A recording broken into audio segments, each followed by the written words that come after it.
NVC gets us out of the paradigm of who's right and who's wrong, and as long as we're in that, we're fighting.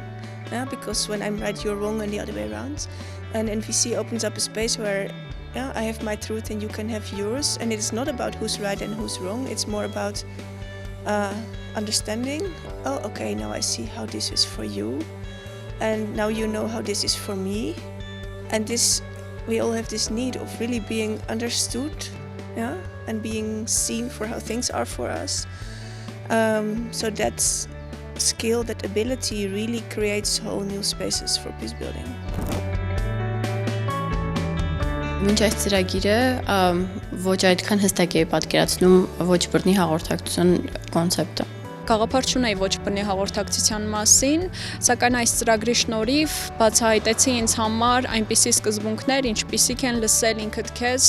առանց դատապարտելու, առանց քննադատելու։ Մտածում էի, որ խիստ կապված է բռնության հետ ու ֆիզիկական բռնության հետ, բայց մասնակցությունից հետո հասկացա, որ այն ոչ թե հենց ֆիզիկական կամ մտավոր բռնության հետ է կապված, այլ ինքդ քեզ լավ հասկանալու եւ այդ քո մասին գիտելիքները ուրիշներին օգնելու եւ քեզ օգնելու համար կիրառելու։ Խաղաղաշինությունը որպես այդպիսին միշտ իմ հետաքրքրությունների շրջանակում է եղել, բայց գործնական մասնակցություն երբեք չի ունեցել այնտեղ։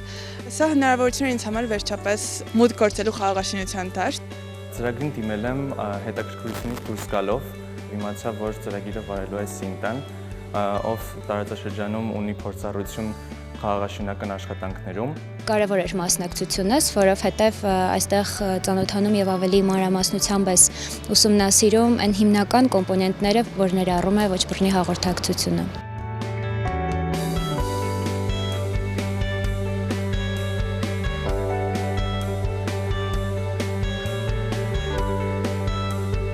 Սկսել եմ ավելի ակտիվ լսել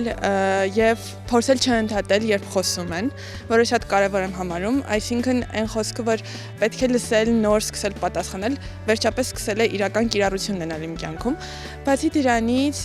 չեմ շտապում անմիջապես դատողություններ անել, այլ փորձում եմ տարածք տալ դիմացինին, որպեսզի ինքնաարտահայտվի եւ ինքնուրույն հասնի լուսմանը իմ օգնության միջոցով։ Բարելավել եմ հաղորդակցության հմտությունները, էմոցիոնալ ապրումակցման նաև հմտությունները, ինչպես նաև ակտիվ լսելու կարողությունը։ Իրականում ունեցել եմ նմանօրինակ հմտություններ, բայց թե ինչքան շատ են ամրապնդվել դրանք իմ մեջ, անհամեմատելի է։ Օրինակ լսելու ունակությունը, ապրումակցելը ինձ համար հստակ է արդեն դիտարկման եւ դատողության տարբերությունը, կարող եմ ձևակերպել հստակ խնդրանք, ոչ բռնի հաղորդակցության լեզվով, ասել ոչ եւ ասել շնորհակալություն։ So I see participants start to reflect much more on the way they communicate, the way they think even about communication in general, so towards themselves, towards others. And in general, I'm not sure over this one day, but over these 3 days we built more sensitivity to the way things are being phrased and the impact that has on people who are directly affected by the conflict, because not everybody is affected in the same way. And also something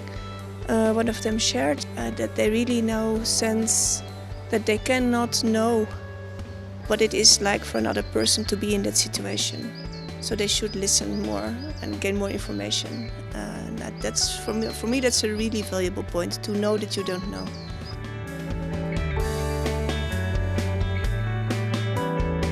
Անհատական նախագծի շրջանակներում ստեղծել եմ խաղարարար քարտային խաղը,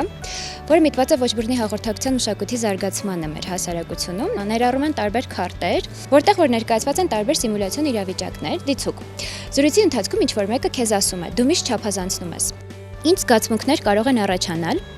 որոնք են չբավարարված կարիքները, ինչպես կարելի է կառուցել երկխոսություն առանց մեղադրանքի։ Եվ շատ կարևոր է այս ամենը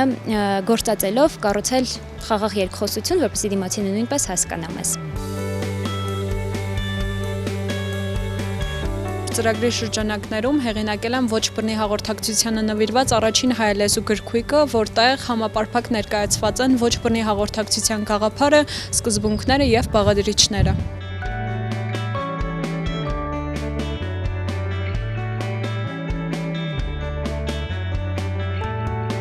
Մինչ այս ծրագիրը ես ավելի բռուն կունեի։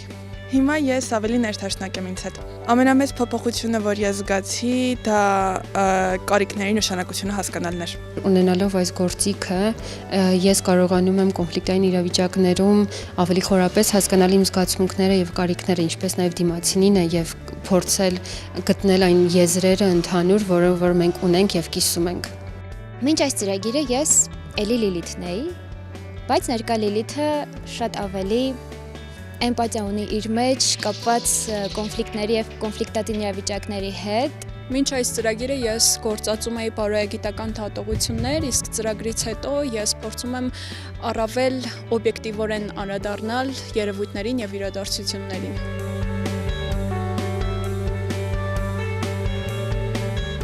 Այս ծրագիրը ինձ օգնեց հասկանալ, որ յուրաքանչյուր կոնֆլիկտ հնարավոր է լուծել կառուցողական կերպով, եթե երկու կողմերը պատրաստ են լսելու միմյանց։ Ամենափակուղի տանող կոնֆլիկտում միևնույն է կողմերը, եթե ունեն մի փոքր ցանկություն եւ լսելու ունակություն, կոնֆլիկտները հնարավորինս կարող են լինել հաղթահարելի։ Սա կլինի երկարատև աշխատանք, բայց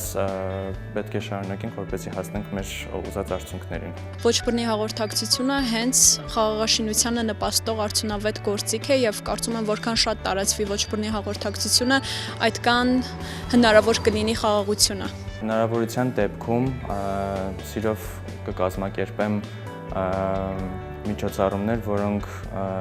նույն սեղանի շուրջ կհավաքեն մեր հարևան երկրների եւ մեր երիտասարդներին, որոնք կարողանան քննարկել ավելի շատ համագործակցություններ կառուցելու եւ ավելի համերաշխ համայնք ստեղծելու հարցերը։